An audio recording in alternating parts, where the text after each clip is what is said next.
আজকে আবারও সকাল সকাল রান্না করে চলে আসলাম। তো আজকে অন্যদিনের তুলনায় সকাল সকাল একটু বেশি আসলাম, কারণ আঁকার পরীক্ষা, সে ভার্সিটিতে যাবে, তার পরীক্ষা চলছে। আমার আকাশবাবু কিন্তু ছোটো না, অনার্স পড়ে, সে কিন্তু অনেক বড় হয়েছে, কিন্তু আমি মা তো আমার কাছে অনেক ছোট সে এখনও। আসসালামু আলাইকুম, কী অবস্থা সবার? সবাই কেমন আছেন? আশা করি সুস্থ এবং ভালো আছেন। আলহামদুলিল্লাহ আমি বেশ ভালো আছি। তো চলুন কী রান্না করি। রান্না করছি ডিম দিয়ে, আলু দিয়ে, আর এই যে এইগুলো রান্না করবো। এখন মাছ ভাজি করবো। তো দেখেন কারেন্টের রান্না করি তো অনেক ঝামেলা। যখন কারেন্ট চলে যায় তখন আবার আমার মাটির চুলায় যাওয়া লাগে। তো মাটির চুলায় গেছিলাম, তো ভিডিওটা আমার আগে পরে দেওয়াই গেছে। তো এখন আবারও চলে আসলাম এই কারেন্টের চুলায়, মাছ ভাজি করছি আর ওল দিয়ে চিংড়ি মাছ দিয়ে রান্না করবো। সে এখন পড়াশোনা করছে, পড়াশোনা করে কোচিং করে দিয়ে চলে যাবে, সেই জন্য আমার খুব রান্না করতে হয়ে গেল। তো তার 17 তারিখে পরীক্ষা শেষ, তারপরে হয়তো আমি রিল্যাক্সে রান্না করব, তখন আর আমার এত তাড়াহুড়া থাকবে না। কি বলবো বলেন, বাচ্চাদের নিয়েই তো আমাদের সংসার, আমাদের জীবন, এই বাস্তবতা মেনে সবাইকে নিতে হবে।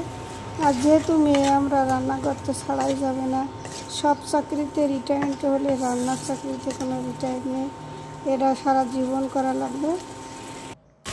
তো যখন আমার বৌমা আসবে তখন আমি একটু বিশ্রাম নেব, তখন আমি বলবো মা তুমি রান্না করবে, আমি আর রান্না করতে পারবো না, আমি এখন বসে বসে খাবো।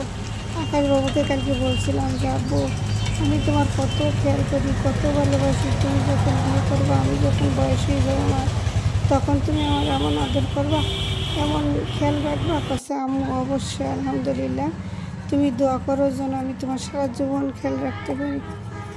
আমি শুনে খুব খুশি হয়েছিলাম। আসলে কি জানেন, আমার একটা বাচ্চা তো, ভরসা তো শুধু ওরের পরে।